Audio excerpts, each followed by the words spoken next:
Tonight, I'm diving into something that still haunts my nightmares. This is a true horror story. My story. And it's gonna chill you to the bone.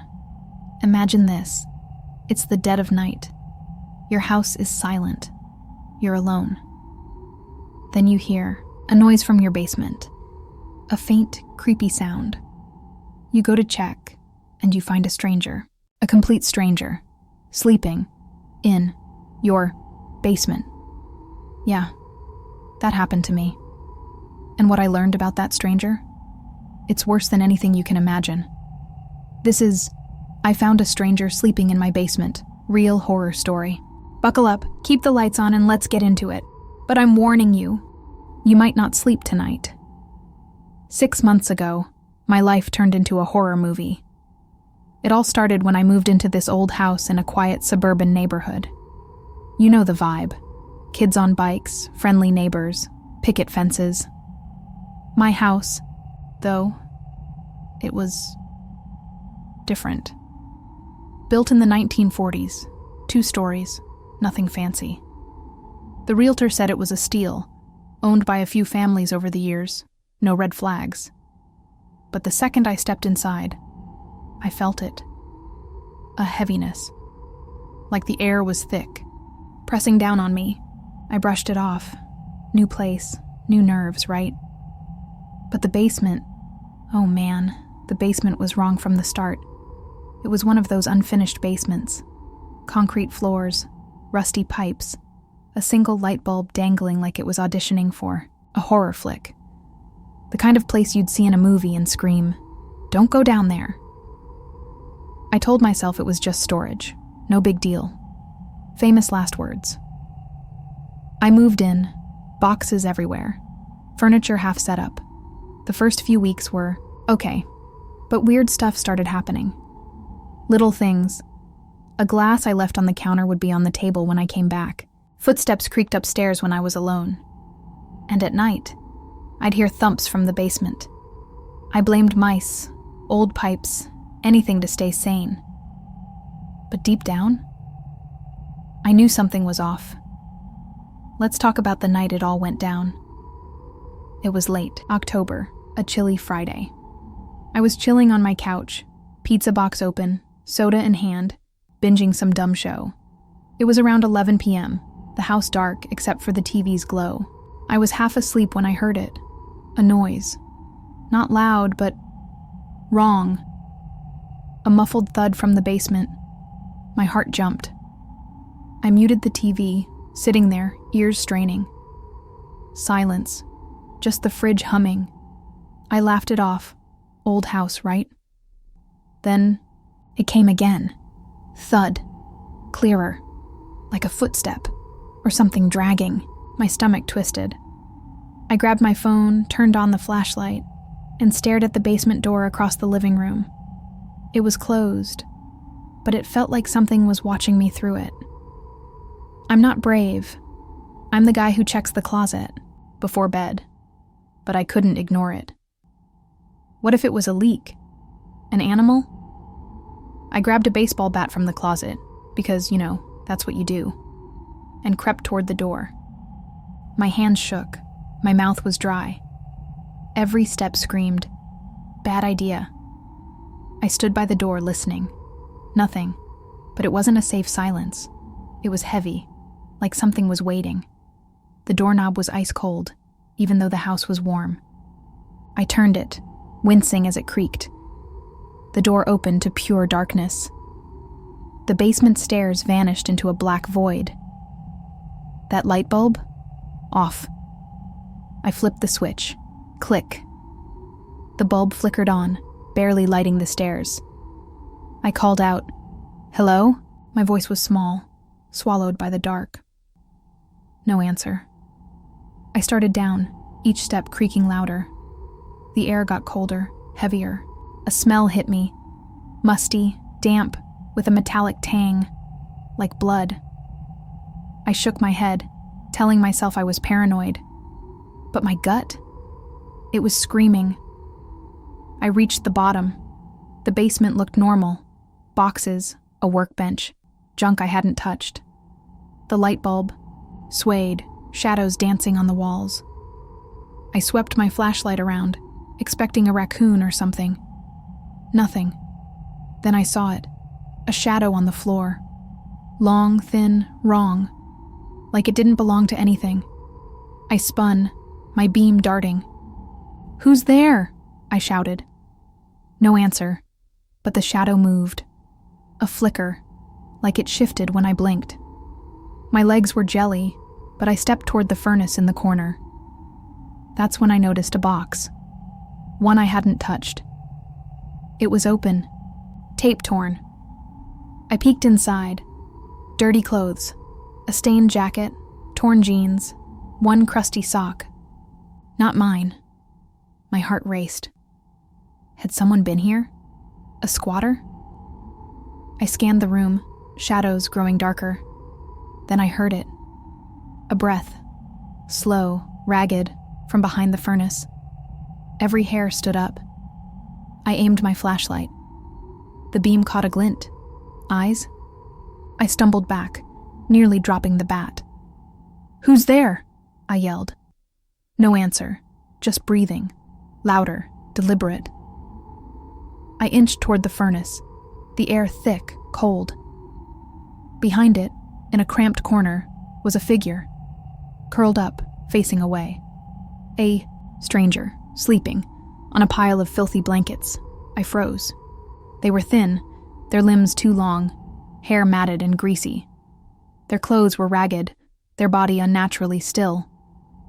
The air around them was wrong, cold, heavy. I couldn't see their face, but something felt off, like they weren't human. The thought hit me, and I hated it. But the basement, the shadows, the breathing, it wasn't right. Then they twitched. A small jerk. I bolted, feet pounding up the stairs. I slammed the door, locked it, hands shaking. The house was silent, but it felt alive, like the basement was listening. I called 911, babbling about a stranger in my house. The operator told me to stay calm. Help was coming. Calm? Impossible. I grabbed a knife, sat on the couch, eyes on the door. Every creak made me jump. Those blankets? Not mine. That box? Not mine. Nothing made sense. The cops arrived, 2 officers, flashlights ready. I told them everything, words spilling out. They went downstairs, their boots echoing. I waited, heart pounding. They were down there, forever. When they came back, their faces were blank. The older one said, "No one's there.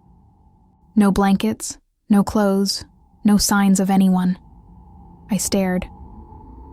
"I saw them, behind the furnace." The younger officer, a woman, said, "We checked. Nothing. Maybe you were dreaming?" Dreaming? I knew what I saw. They swept the house, found nothing, and left, telling me to call if anything happened. I didn't sleep. Every sound, every shadow felt like a threat. The house wasn't mine anymore. Okay, guys, it gets crazier. I couldn't let it go. The next day, I went back to the basement, bat in hand. The box was still there, open. But the clothes? Gone. The furnace corner was empty, no blankets. But the air, it was still heavy. I started noticing more. Scratches on the walls, faint, like nails dragged across concrete. A smell lingered, metallic, sour. I checked the house's locks, the windows. Nothing was broken, no way in or out. So how did they get in, and where did they go? I started digging into the house's history. The realtor hadn't told me much, so I went to the library, scrolling through old records. My house had a past. In the 1960s, a family lived here, a couple and their son. The son, Thomas, was troubled. Articles said he'd been in and out of institutions, claiming he heard voices in the house. In 1968, he vanished. No trace. The family moved out, and the house sat empty for years. Other owners reported weird stuff. Noises, shadows, things moving. One article mentioned a tenant in the 1980s who swore someone lived in the basement. They moved out after a month. My skin crawled. Was Thomas the stranger? A ghost? I didn't believe in that stuff, but what else explained it? I talked to my neighbor, Mrs. Carter, an old lady who'd lived there forever. She got quiet when I mentioned the basement. That house, it holds on to things, she said. People see stuff, hear stuff. You're not the first. She wouldn't say more, but her eyes were scared. Things got worse. At night, I'd hear footsteps, not thumps, clear steps, pacing downstairs. I'd check, bat ready, but find nothing. Objects moved, keys, books, even my shoes. One night, I woke up to whispering, faint, like it came from the walls. I couldn't make out words, but it felt angry. I started sleeping with the lights on, but the shadows seemed to move, stretching across the walls like fingers. I set up a cheap security camera in the basement, aiming at the furnace. The first night, nothing. The second night, the footage glitched. At 2 a.m., just static. But when it cleared, the box was open again. I hadn't touched it. The third night, I stayed up, watching the live feed. At 3:13 a.m., the camera shook. Not like an earthquake, a small, violent jolt. Then, in the corner, a shadow moved. Not a person, just a shape. It slid behind the furnace and was gone. I checked the basement. Empty. But the air was freezing. And that smell was back. I was losing it. I barely slept. Barely ate. My friends thought I was crazy, but I knew it was real. I contacted a local paranormal group. Not my proudest moment, but I was desperate. They came over, a guy named Mike and a woman, Sarah, with equipment like EMF readers and voice recorders. They set up in the basement, asking questions to the spirits. I felt stupid, but then the EMF spiked behind the furnace. Sarah's recorder caught something, a voice. Low, garbled, but clear enough. Stay away. My blood ran cold. Mike said the house had energy, something tied to it. He asked if I'd seen anyone. I told them about the stranger. Sarah's face paled. That's not a ghost, she said. That's something else, something that mimics. Mimics. I didn't understand, but they wouldn't explain. They left, telling me to move out. Easy for them to say. I couldn't afford to. The final straw came a week later. I was in bed, lights on, when the power cut. The house went dark, silent. Then, from the basement, a laugh. Low, guttural, not human. I grabbed my bat, my phone, and stood by my bedroom door. The laugh stopped. Silence. Then footsteps. Slow, heavy, coming up the stairs. My heart pounded. I locked the door, barricaded it with a dresser. The steps stopped outside. Something scratched the door. Slow, deliberate, like nails on wood. I called 911 again, whispering, terrified. The scratching stopped, but I felt it. Something was there. The cops came, found nothing, but one officer looked spooked. This house, it's got a reputation, he said. A reputation? Why didn't anyone tell me? I couldn't stay. I packed a bag, crashed at a friend's place, and started looking for answers. I found a journal in the attic, hidden under floorboards. It belonged to Thomas, the missing son. Pages were filled with ramblings, voices in the walls, a man in the basement who wasn't a man. He wrote, "It wears faces. It wants to be you." The last entry was a single line.